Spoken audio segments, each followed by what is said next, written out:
ले जी बताएं जी, कल क्या पढ़ रहे थे हम? ईपीएस। ईपीएस में कहाँ तक पहुंची थी हमारी स्टोरी? एग्जाम्पल नंबर 5 तक कर लिया। ओके, कल हमने पढ़ा था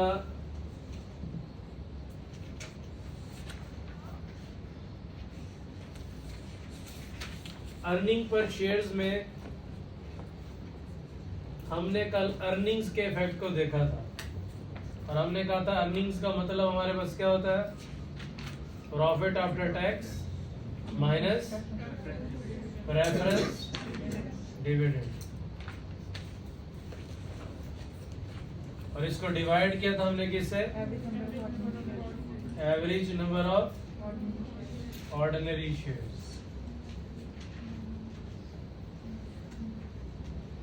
सही है दोस्त? तो कल तो हमने जो चेंजेस सीखी थी वो हमने सीखी थी कि हमारा जो न्यूमिनेटर है उसमें क्या क्या चेंजेस हो सकती हैं। प्रेफरेंस डिविडेंड है तो वो लेस होगा, लेकिन इरिडीमेबल होगा तो लेस होगा, और इसके अलावा अगर कन्वर्टेबल होगा तो लेस होगा। जी जी आ जाए, लेस होगा। और इसके अलावा तीसरा हमने कौन सा पढ़ा था भैया? प्रेफरेंस डिविडेंड कम्युलेटिव वाला है, तो अगर डिक्लेयर हो या ना हो क्या होगा भैया? लेस होगा। ठीक है भैया। और इसके अलावा हमने इसमें कहा था कि अगर प्रेफरेंस शेयर्स डेट क्लासिफाई हो रहे हैं तो फिर उन पर जो प्रेफरेंस डिविडेंड होगा वो ऑलरेडी पीएनएल से लेस हो चुका होगा, तो उसको एज ए फाइनेंस का उसको दोबारा हमने यहाँ लेस नहीं करना। अब हमने जो सीखना है वो हमारे पास है average number of shares. Average number of ordinary shares जो हमारा डिनोमिनेटर है, ये किन किन वजूहात की बुनियाद पर चेंज हो सकता है वो हमने सीखना। सबसे पहले जो हमारे पास है वो issue of shares at full market price.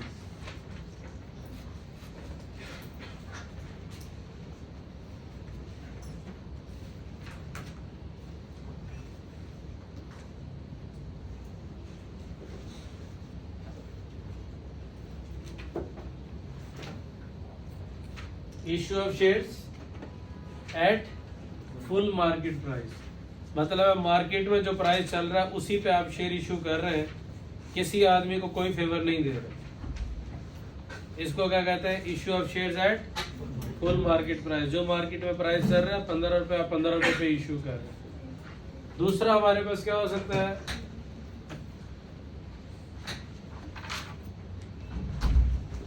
दूसरा हमारे पास हो सकता है बोनस इशू।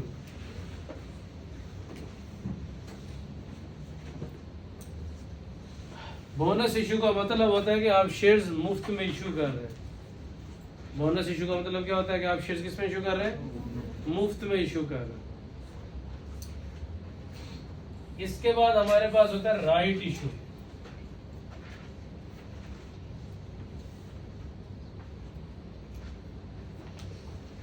राइट इशू का मतलब ये होता है कि जब कभी कंपनी को पैसों की जरूरत पड़ती है तो कंपनी अपने शेयर इशू करना चाहती है। अब शेयर इशू करेगी तो कंपनी के पास क्या आएंगे? पैसे आएंगे। जब कभी कंपनी शेयर इशू करती है तो उससे पहले वो एग्जिस्टिंग शेयर होल्डर से पूछती है, भाई आप 5 शेयर होल्डर हैं, आपकी 20% शेयर होल्डिंग है, कंपनी को पैसों की जरूरत है, कंपनी शेयर इशू करना चाहती है, तो अगर जो हम फर्दर शेयर इशू कर रहे हैं अगर आप ले लें तो अच्छी बात है, वरना नए शेयर होल्डर आएगा। पहले आप 5 थे, फिर शेयर होल्डर 6 हो जाएंगे, आपकी शेयर होल्डिंग कम हो जाएगी। नए शेयर होल्डर आने से जो पुराने शेयर होल्डर उनकी शेयर होल्डिंग कम होगी कि नहीं होगी? पहले तो 5 थे, अब अगर शेयर बेस 7 के पास चले जाएंगे तो शेयर होल्डिंग कितना में डिवाइड होगी? 7 में डिवाइड होगी, शेयर होल्डिंग तो कम हो जाएगी। इसलिए जब कभी कंपनी शेयर इश्यू करती है तो पहले वो अपने एग्जिस्टिंग शेयर होल्डर से पूछते हैं कि आप इनमें इंटरेस्टेड हैं। अगर वो इंटरेस्टेड होते हैं तो हम उन्हें शेयर इशू कर देते हैं। तो ये जो एग्जिस्टिंग शेयर होल्डर्स को आप शेयर इशू करते हैं इसको हम कहते हैं राइट इशू। क्या कहते हैं? Right issue. और अगर एग्जिस्टिंग शेयर होल्डर तैयार ना हो तो फिर हम शेयर इशू करते हैं मार्केट में, उसको हम कहते हैं पब्लिक इशू। क्या कहते हैं भैया? Public issue. और इसके अलावा जो हमारे डिनोमिनेटर को चीजें इफेक्ट कर सकती हैं, उनमें एक हमारे पास है शेयर स्प्लिट, और एक हमारे पास है शेयर कंसोलिडेशन।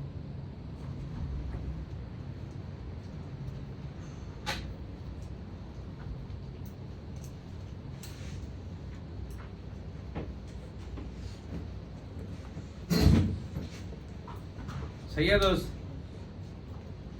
हमने दो किस्म की ईपीएस सीखनी है, एक हमारे पास बेसिक है, एक हमारे पास डाइल्यूटेड है। इधर आ जाए।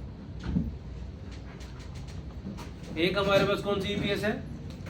बेसिक ईपीएस, और दूसरी कौन सी है? डाइल्यूटेड। हम बाद में सीखेंगे, अभी हम जो बात कर रहे हैं वो बेसिक ईपीएस पे। तो ये जितने भी फैक्टर हमने पढ़े थे कल कि जिससे हमारी अर्निंग्स इफेक्ट हो सकती हैं, और जो फैक्टर हम आज या नेक्स्ट क्लासेस में पढ़ेंगे, अभी हमारी बेसिक ईपीएस चलेगी, आगे फिर हमारे पास डाइल्यूटेड ईपीएस भी होगी। ओके की रिपोर्ट? तो बेसिक ईपीएस में न्यूमिनेटर में क्या क्या चेंजेस आती हैं वो हम कल भी देखी, परसों भी देखी। अब हमने देखना है डिनोमिनेटर में क्या चेंजेस आ सकती हैं। सही है दोस्त? ओके, इसमें हमारे पास ऑब्जेक्टिव होता है average number of shares calculate करना। एवरेज नंबर ऑफ शेयर्स किसके लिए? For whole year. और ये जो आपकी अर्निंग्स होती हैं, प्रॉफिट ऑफ टैक्स, ये भी क्या होता है? पूरे साल का प्रॉफिट होता है ना, तो ये भी होता है फॉर होल ईयर।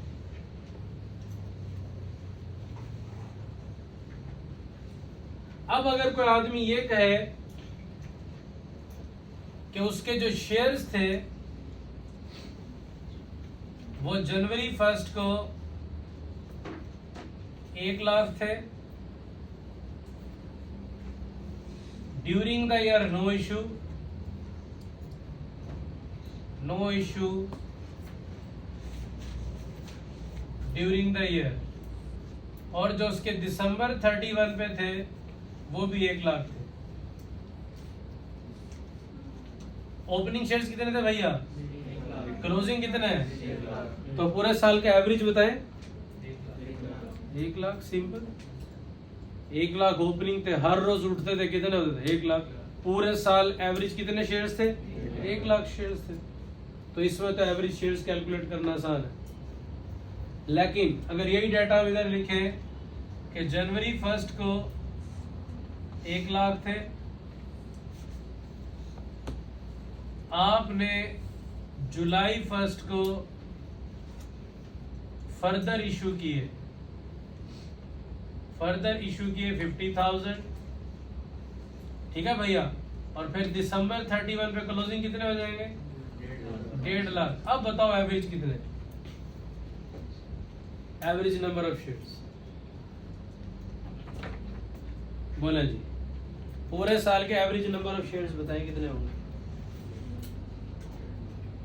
ओपनिंग कितने थे? 1 लाख। पहले केस में तो ओपनिंग भी 1 लाख, क्लोजिंग भी 1 लाख, बड़ा आसान था। सही है? हमने पूरे साल की एवरेज निकाली। अब एवरेज क्या बनेगी जी? एवरेज नंबर ऑफ शेयर्स अगर मैं यहाँ कैलकुलेट करना चाहता हूं तो मैं क्या लिखूंगा? 75,000। भाई कह रहे जी 75,000 एवरेज आती है पूरे साल। देख लेते हैं। तो हम सबसे पहले लिखेंगे जी हमारे पास डेट क्या है। सबसे पहले हमारे पास डेट कौन सी है भैया? जनवरी 1। फिर आपने फर्दर शेयर कब इशू किए? जुलाई 1। और फिर हमारे पास आ गए दिसंबर 31। जनवरी 1 को जरा शेयर्स बताना कितने थे? 1 लाख। जुलाई 1 को फर्दर कितने इशू किया आपने? तो आपके पास कितने हो गए टोटल? 1.5 लाख। तो ये जो 1 लाख शेयर्स है, भाई तुम कहाँ थे? क्यों? टेस्ट के लिए रोका हुआ था। बोलेगा सर नहीं एंटर होने देना क्लास में, जाओ।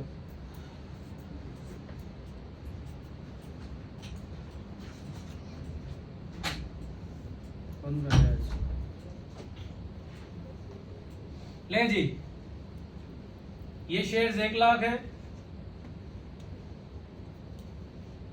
और यहाँ आगे कितने हो गए 1.5 लाख। ये जो 1 लाख शेयर्स थे ये कितने महीने के लिए रहे हमारे पास, तो हम इस पर लगाएंगे टाइम फ्रैक्शन। टाइम फ्रैक्शन कितनी है 6/12। बताएं जी फिर इस साल के एवरेज नंबर ऑफ शेयर्स बताएं कितने बनेंगे यहाँ 50,000।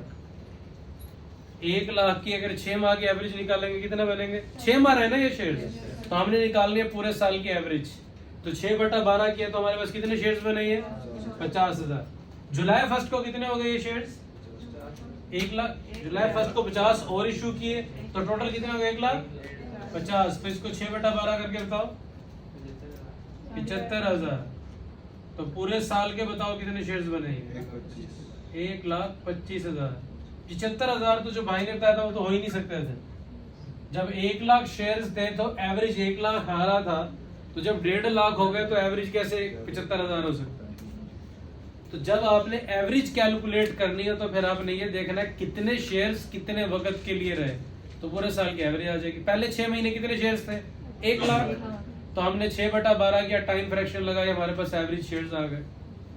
फिर 6 माह के बाद आपने फर्दर शेयर कितने इशू किए 50,000, तो कितने हो गए 1.5 लाख। और वो 1.5 लाख कितने अरसे के लिए रहे 6 महीने के लिए, तो वो कितने हो गए भी फिर आखिरी 6 महीने। अगर 1,50,000 मल्टीप्लाइड बाय 6/12 तो कितने बनेंगे 75,000। तो टोटल नंबर ऑफ शेयर्स, इसको समझने की कोशिश करें कि एवरेज नंबर ऑफ शेयर्स आप कैसे कैलकुलेट करेंगे, फिर इसको एग्जांपल से करेंगे। थोड़ा सा अंडरस्टैंड करने की कोशिश करें, फिर रिपीट करता हूँ।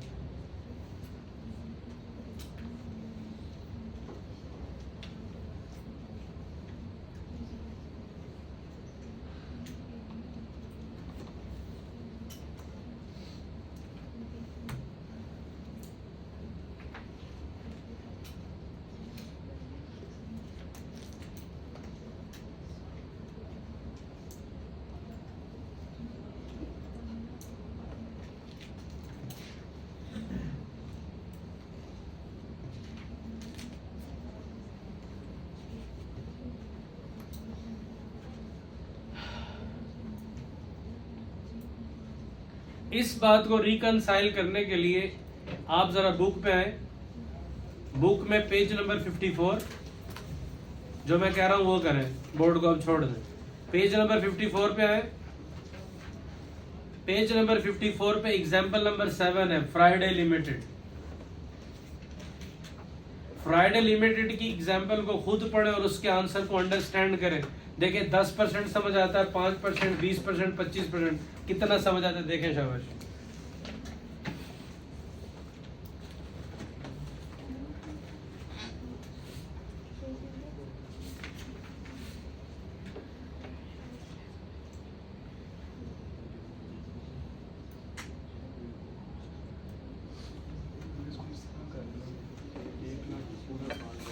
बेटा पहले एग्जाम्पल तो करो, एग्जाम्पल नंबर 7 करें जरा।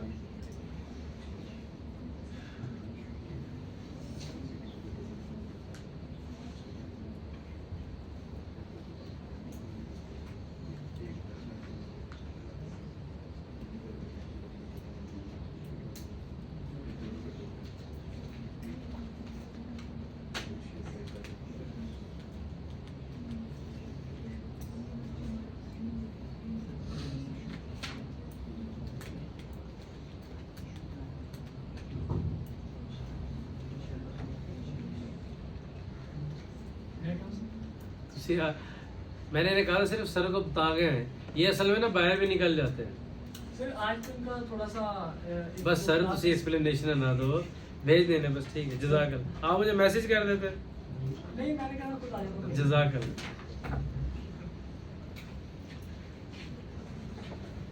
हाँ बेटा इधर आए आगे, इधर तुम उधर बैठ जाओ पीछे। तुम्हारी भी मीटिंग थी, बड़ी बात है। रास्ता देना मिलता, रास्ता लास्ट रो में आ जाओ। आप इधर है, आप भी आगे आ जाए बेटा, दोनों उस रो में बैठ जाओ, दरवाजा बंद है। आप भी आ जाए, आगे आ जाओ बेटा, एक इधर आओ भी आगे,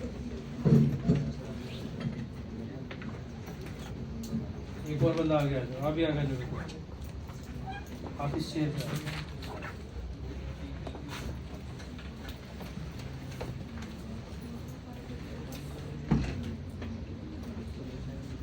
जी देखें, फ्राइडे लिमिटेड में क्या कहता है वो?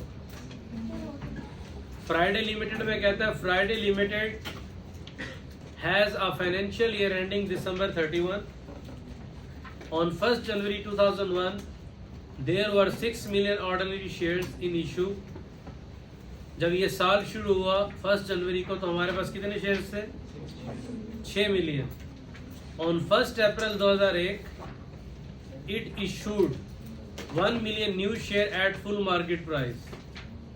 फुल मार्केट प्राइस, जो मार्केट में प्राइस होता है, आप शेयर इशू करते हैं। अब इसमें किसी को कोई फेवर नहीं दे रहे होते तो इसका कैलकुलेशन में कोई फर्क नहीं पड़ता। तो वो कहता है on 1 April 2001 it issued 1 million new shares at full market price. The total earning for the year ended 31 December 2001 were 27 million. तो अर्निंग तो उसने हमें बता दी, कितनी है? अर्निंग है जी 27 मिलियन। अब हमने क्या कैलकुलेट करना है? Average number of shares. तो परफॉर्मा आपने वही रखना है जो क्वेश्चन में आंसर में गिवन है। आपने क्या रखनी है भैया? डेट लिखनी है। डेट के बाद हमारे पास क्या होगा? शेयर्स आ जाएंगे। फिर क्या आएगा? फिर हमारे पास टाइम फ्रैक्शन आ जाएगी, और फिर हमारे पास क्या आ जाएंगे? Average number of shares. बोले जी, जनवरी 1 को कितने शेयर्स थे? 6 मिलियन। फिर आपने फर्दर शेयर कब इशू किए? 1 अप्रैल को। अप्रैल 1 को कितने शेयर इशू किए? 1 मिलियन। तो टोटल कितने हो गए हमारे पास? टोटल हो गए 7 मिलियन। फर्दर तो कोई शेयर इशू नहीं किए।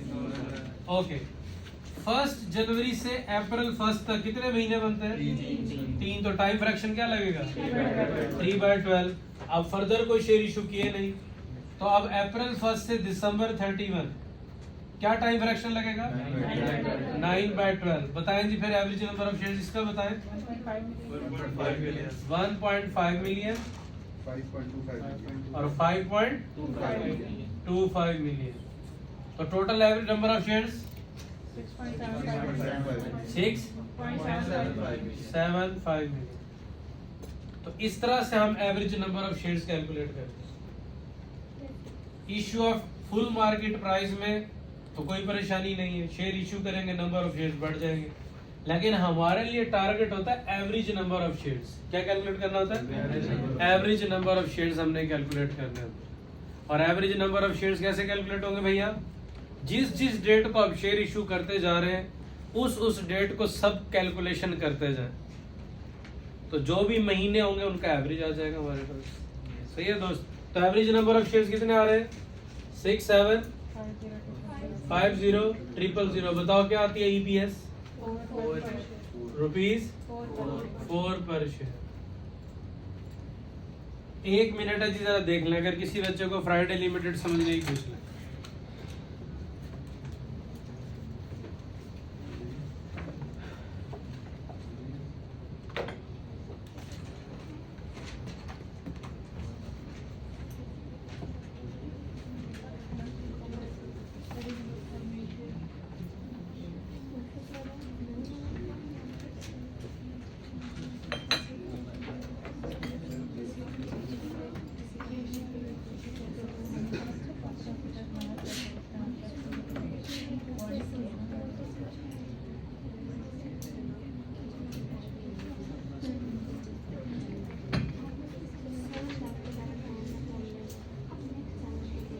Average number of shares calculate करने के लिए सबसे पहला टोटका ये है कि डेट्स को फिल कर लें। जनवरी 1 लिख लें, फिर जिस डेट को शेयर इशू है वो डेट लिख लें, फिर अगली डेट लिख लें, फिर उन डेट्स को जो शेयर इशू किए हैं वो लिख लें, और जहां जहां शेयर इशू करें उसका सब टोटल कर लें, और सब टोटल पे मंथ फ्रैक्शन लगाएंगे तो क्या आ जाएगा?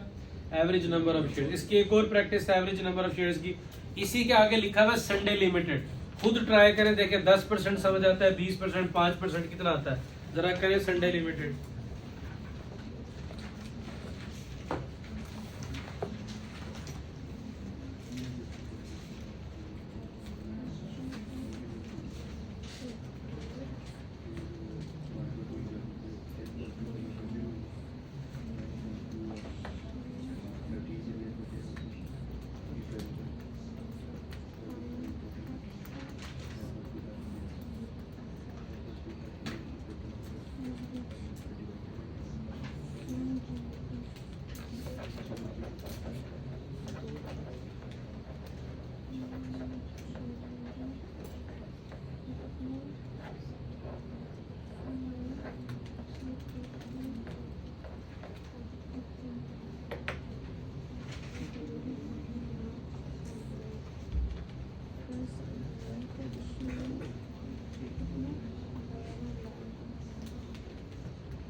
ये जो लिखा हुआ है इसे रब कर दूं भाई?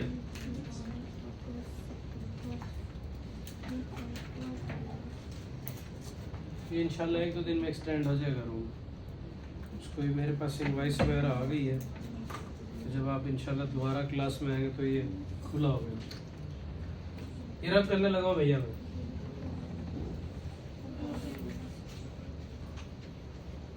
पिक्चर ले लिया, मैं भेज दूंगा। तो हमने कहा था कि हमारा जो डिनोमिनेटर है वो 4-5 चीजों से इफेक्ट हो सकता है। एक issue of shares at full market price है, एक बोनस इशू है, राइट इशू है, शेयर स्प्लिट है, शेयर कंसोलिडेशन। हर वो चीज जिससे नंबर ऑफ शेयर्स चेंज होंगे तो इसका मतलब हमारा क्या चेंज हो रहा है? डिनोमिनेटर चेंज हो रहा है। सही है दोस्त? कल तक तो हमने ये पढ़ा था ना कि न्यूमिनेटर कैसे चेंज होता है, अर्निंग में से प्रेफरेंस डिविडेंड लेस होता है, ये होता है, वो होता है। ठीक है भैया? तो अब हम सीख रहे हैं कि डिनोमिनेटर किन किन वजह। तो issue of shares at full market price तो बिल्कुल आसान है कि शेयर इशू करने और बस आपने एवरेज कैलकुलेट करनी। जैसे इस एग्जांपल में लिखा है, Sunday Limited has financial year end 31 December. On 1 January 2003 there was 9 million ordinary shares in issue. On 1st May, SL issued 1.2 million new shares at full market price. On 1st October 2003, SL issued a further 1.8 million shares also at full market price. The total earning in 2003 were rupees 36.9 million. तो EPS calculate करनी है जी। EPS में हम लिखेंगे जी earnings. कितनी earnings है? 36.9 million. तो earning लिखेंगे, डिवाइड करेंगे एवरेज नंबर ऑफ शेयर से, वो कैलकुलेट करने पड़ेंगे। Working number 1, average number of shares. Average number of shares में पहले क्या लिखेंगे भैया?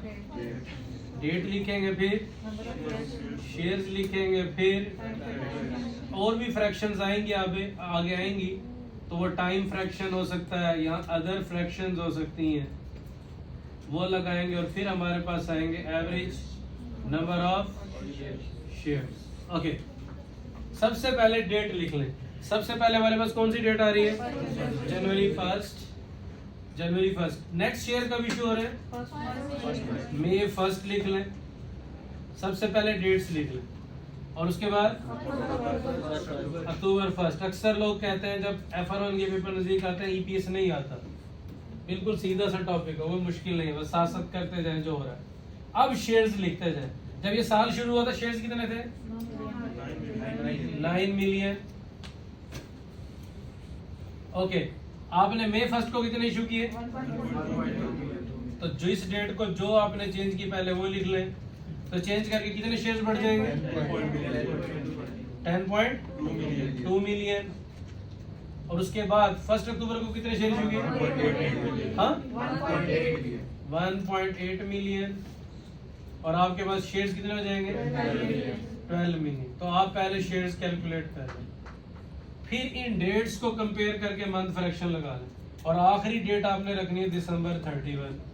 अब बताएं जी, जनवरी 1 से May 1 कितने महीने बनेंगे? जनवरी, फरवरी, मार्च, अप्रैल।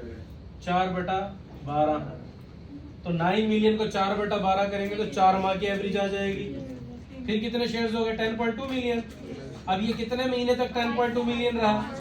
मई, जून, जुलाई, अगस्त, सितंबर, अक्टूबर का पहला दिन है। तो 5 महीने हमारे पास शेयर्स कितने रहे?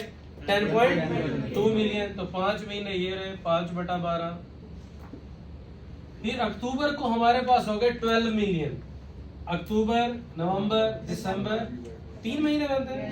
अक्टूबर, नवंबर, दिसंबर, 3/12 ये हो गए। तो हमने इसको टाइम अपोर्शन किया ताकि पूरे साल की, क्योंकि अर्निंग पूरे साल की होती है। अर्निंग कब से कब तक होती है? जनवरी से दिसंबर तक। ठीक है, पूरे तो शेयर्स भी पूरे साल के लेने, तो जितने शेयर्स पूरे साल एवरेज रहे। तो बताएं जी फिर इसका आंसर क्या आता है? 3 मिलियन, 4.25 मिलियन, और फिर कितने शेयर्स आते हैं? 3 मिलियन। तो बताएं एवरेज नंबर ऑफ शेयर्स? 10.25। 25 मिलियन। बताएं जी average number of shares calculate करने में किसी को मसला? सही है। बस डेट देखें कितने महीने वो शेयर्स रहे, फिर अगले कितने टोटल हो गए कितने महीने रहे, फिर अगले हो गए कितने, तो पूरे साल की एवरेज कैलकुलेट करनी। क्योंकि 9 मिलियन तो पूरे साल रहे, इसमें तो कोई इतराज नहीं है, लेकिन जो अगले 1.2 मिलियन है वो तो पूरे साल नहीं रहे। वो कब आए थे? मई 1 को, वो कितने महीने रहे? 8 माह। और जो अक्टूबर 1 को 1.8 मिलियन आए तो वो तो रही 3 माह। तो हमने तो टोटल शेयर्स की एवरेज कैलकुलेट करनी। तो जिस डेट को चेंज नंबर ऑफ शेयर्स हो तो उस पर टाइम फ्रैक्शन देखें अगली डेट तक जब नए शेयर इशू होंगे। ठीक है, अब बताएं जी एवरेज नंबर ऑफ शेयर्स 10.25 मिलियन। बताओ फिर क्या होता है आंसर? रुपीज 6 पर। इसे कहते हैं ईपीएस कैलकुलेट करना with issue of shares at full market price. Issue of shares at full market price. बोले जी किसी को इतराज? ओके की रिपोर्ट गुड हो गया। अब अच्छे बच्चे बन के एग्जाम्पल नंबर 6 करें, पेज नंबर 54 और एग्जाम्पल नंबर 6 करें, देखें क्लियर है कि नहीं।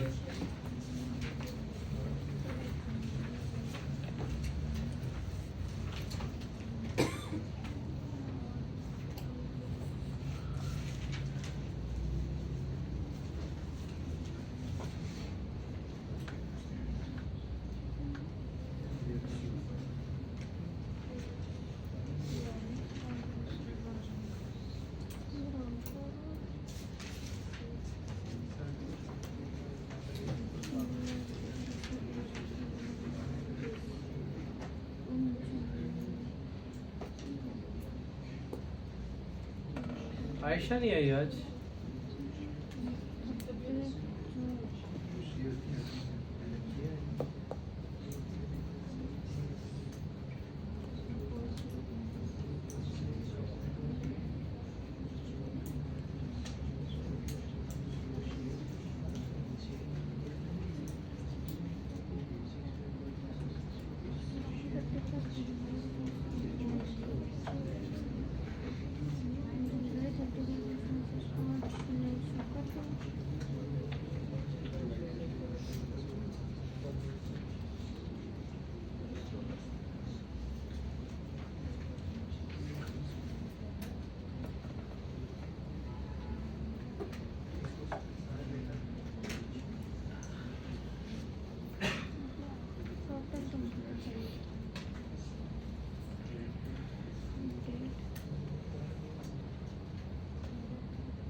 कोई एक दोस्त जिसे ये एग्जाम्पल ना समझ आइए, बोलो भाई क्या कहता है? जी earnings for the year ended December 31, 2004 are 2.208 मिलियन। तो अर्निंग्स को ऊपर ले जाएंगे और अब हमने क्या देखना? On 1 January issued share capital of जी 8.28 मिलियन। The company issued 3.312 shares at full market on 30th June. तो पहले 6 माह रहेंगे कितने shares?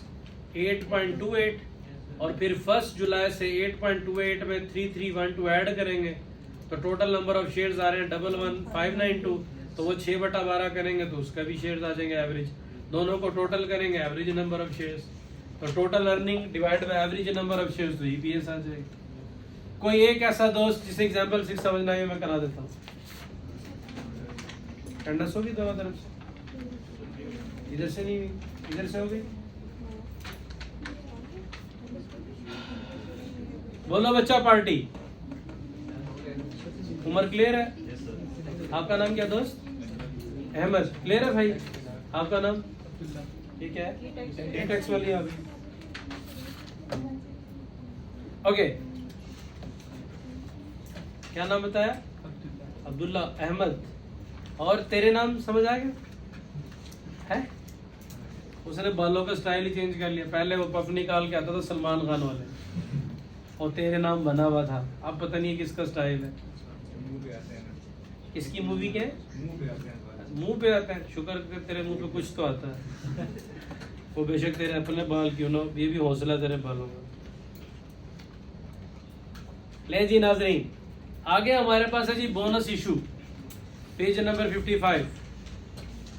Issue of shares at full market price में सिर्फ टाइम फ्रैक्शन लगती है कि किस डेट को नंबर ऑफ शेयर चेंज हुए और उसके बाद हम टाइम फ्रैक्शन। बोनस इशू में क्या कहता है? बोनस इशू वो इशू होता है जो आप एग्जिस्टिंग शेयर होल्डर्स को मुफ्ते में करते हैं। बोनस इशू क्या होता है भैया?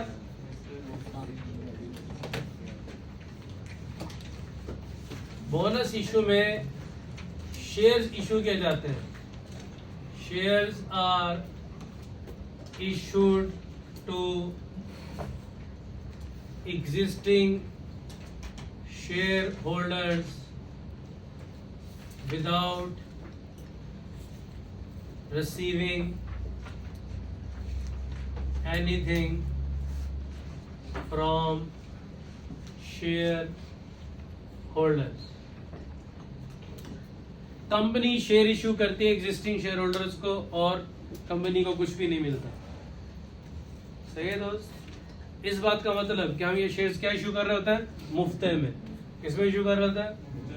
मुफ्ते में। लेकिन शेयर जब कभी इशू होंगे, शेयर तो बढ़ेंगे ना भैया। आपके पास 1 लाख शेयर थे, मैंने 10,000 शेयर्स आपको मुफ्ते में दे दिए, तो टोटल शेयर्स कितने हो गए? 1,10,000। शेयर्स तो बढ़ेंगे, शेयर्स बढ़ेंगे तो डिनोमिनेटर चेंज होगा, डिनोमिनेटर बढ़ेगा, डिनोमिनेटर बढ़ेगा, ईपीएस कम हो जाएगी। शेयर्स तो इशू हो रहे हैं ना, बेशक मुफ्ते में हो रहे हैं। इसीलिए जरा इसकी इंग्लिश पढ़ते हैं। देखें, वो कहता है बोनस इशू। इशू इंग्लिश पढ़ने से हमारा कंसेप्ट अच्छा हो जाएगा। वो कहता है बोनस इशू और कैपिटलाइजेशन इशू और scrip issue does not provide additional resources to the issuer. जो कंपनी, इशूअर का मतलब है कंपनी जब भी बोनस इशू करती है तो मुफ्ते में शेयर्स देती है। इसका मतलब है कंपनी के पास कोई एडिशनल रिसोर्सेज नहीं आते, मुफ्ते में तो शेयर इशू कर रहे हैं। Means that share holder owns the same proportion of business before and after the issue. मिसाल के तौर पे हमारे पास 5 शेयर होल्डर्स हैं, 5 शेयर होल्डर्स, पांचों की शेयर होल्डिंग है 20-20%।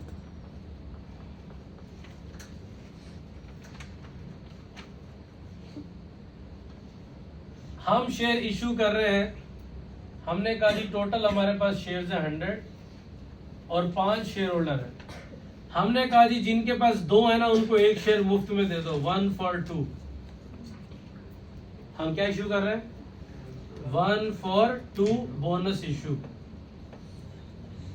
1 for 2 हमने बोनस इशू करना। बोनस इशू करते क्यों है? एक तो इससे आपका शेयर होल्डर मोटिवेट हो जाता है। जिसके पास 2 थे उसको 1 और मिल जाएगा, उसके पास हो जाएंगे 3। पहले उसको मिलता था डिविडेंड 2 शेयर्स पे, अब डिविडेंड कितने मिलेगा? 3 शेयर्स। ठीक है। दूसरा ये भी ऑब्जेक्टिव होता है कि कंपनी ने प्रॉफिट तो कमाया है, लेकिन कंपनी ग्रो करना चाहती है, ब्रांच बनाना चाहती है, फैक्ट्री बनाना चाहती है।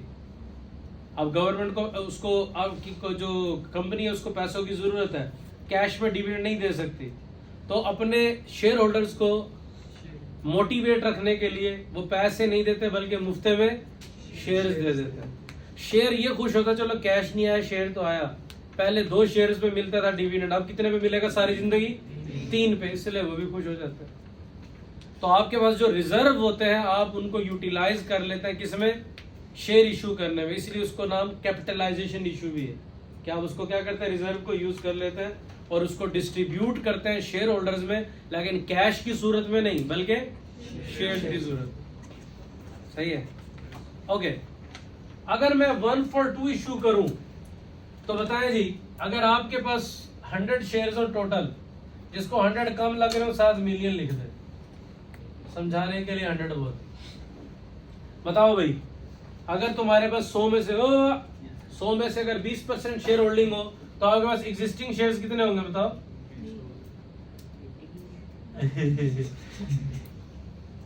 मेरी सुनेगा तुझे पता लगा मैं क्या कह रहा हूँ, डाटा हो ना तुम्हारा? अच्छा बताओ फिर 100 में से 20% कितने बनेंगे? बस 100 के 20% कितने? तो बोलता क्यों नहीं शगुफ्ता? और यहाँ भी कितने बनेंगे? 20 20 और 20 और 20। अब मैं कहता हूँ 1 for 2 दे दो, तुम्हारे पास एग्जिस्टिंग शेयर्स कितने हैं? मैं कहता हूँ इसको पैसे ना दो, 1 for 2 शेयर्स मुफ्ते में दे दो, बताओ तुम्हें कितने दूंगा मैं एक्स्ट्रा? यही बात आएगा, कोई और नहीं है। मैं कहता हूँ बालो मुंडियो कुड़ियो शह वंडी दी ले जाओ, ठीक है, मैंने कहा जिसके पास 2 शेयर्स हैं 1 ले जाओ। अब बताओ तुम्हें आज जब आओगे मेरे पास, अगर 1 for 2 शेयर इशू कर रहा हूं, आप कहेंगे सर सबको दे रहे हैं हमें भी दें। मैं तो पहले पूछा तुम ले लोगे? आपने कहा जी ले लेंगे, लोगों को दे रहे हैं, लोग ले रहे हैं, हम भी ले लेंगे। अच्छा बताओ, अब 2 के बदले तुम 2 के बदले 1 लोगे, ठीक है, ले लोगे ना? अब बताओ 2 के बदले 1 शेयर अगर मैं आपको दूं तो 20 के बदले आपको कितने मिलेंगे बताओ? 10। इसको ऐसे लिखते हैं 1 for 2, अगर कोई आदमी कहना तो इसको ऐसे लिखते हैं, 1 for 2 ऐसे लिखा जाता है।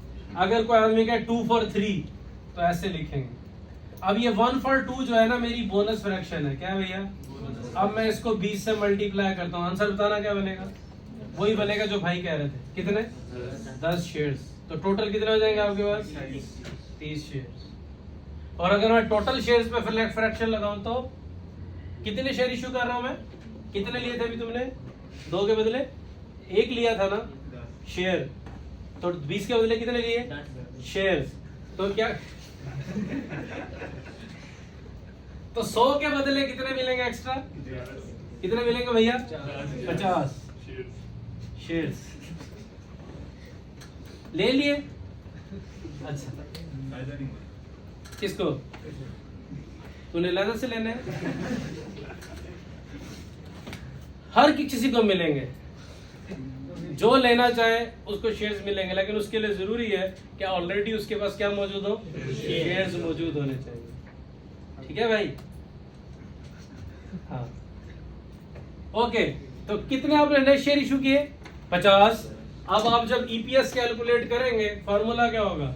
ऊपर अर्निंग्स होंगी, ईपीएस में प्रॉफिट आफ्टर टैक्स होगा, डिवाइड करूंगा मैं नंबर ऑफ शेयर्स से। नंबर ऑफ शेयर्स पहले 100 थे, अब कितने हो जाएंगे? 150। तो डिनोमिनेटर बढ़ रहा है, ईपीएस कम हो जाएगी। शेयर तो इशू है ना, इसीलिए इसकी इंग्लिश पढ़ते हैं। देखते हो क्या कहता है? In the calculation of EPS in the current year bonus shares are deemed to have been issued at the start of the year। ये पॉइंट बड़ा इंपॉर्टेंट है। वो कहता है भाईजान आपका स्टार्ट कब होता है ईयर? जनवरी 1 से दिसंबर 31। वो कहता है बेशक आपने नवंबर 1 को बोनस इशू किया,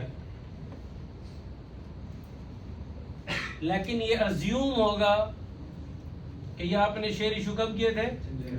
eight the start of the year.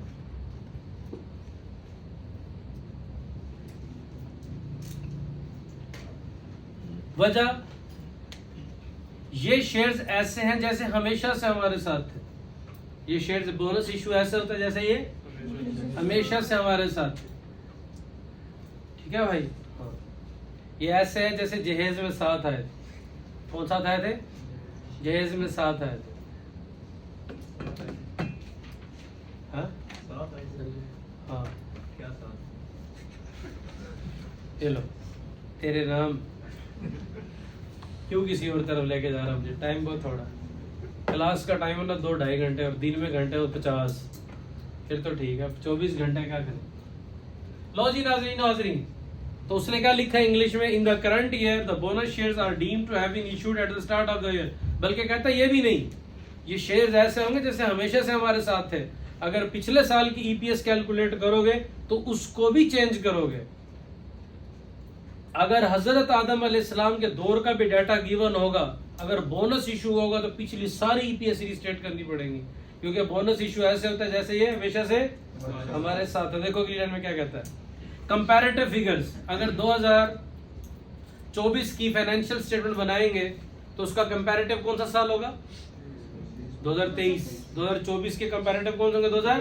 अब वो कह रहा है कि अगर 24 की फाइनेंशियल बना रहे हो और इस साल आपने ईपीएस कैलकुलेट की और बोनस इशू आपने एडजस्ट कर दिए तो उसका पिछले साल पे क्या फर्क पड़ेगा? मैंने कहा ना ये ऐसा ही होता है जैसे ये हमेशा से हमारे साथ है। देखो क्या लिखा है, comparative figures are restated to allow for the proportion increase in share capital caused by bonus issue.